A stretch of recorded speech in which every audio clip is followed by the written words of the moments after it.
Hello guys, mag-joke na sa ta guys no. Doon na to'y sur sa simbahan guys. Doon na is kababayas guys nga. Sige tawag hilak guys. Hilak nakatubang sa kanang atong imahen sa atong Jesus Christ pa nga nasa cross guys. Nagdupa. Sige hilak.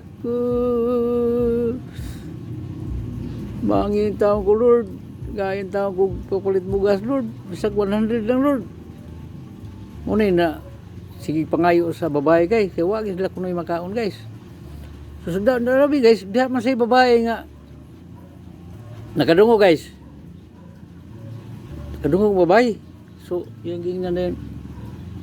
Masasay kwarta guys, pero yung kwarta guys 50 pesos ra.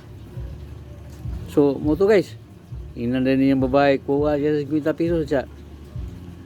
Kanang mader o dera mader o dai 50 pesos na ko mader ako ning hatag nimo para kapalit kag bugas. Gidawat guys. Ingon bitaw na babae guys nga. Lord, sunod gani ka Lord, muhatag nako Lord. Ay na ipadag tao Lord. Kay ang akong gipangayo nimo sa gatos, gikuha og 50, gikapnan. Gikurako na 50 Lord. Pahita na guys no, muhatag tag na mga hayog sa kagatos taga-aras 50 inon magikurakot na 50. Yan na guys.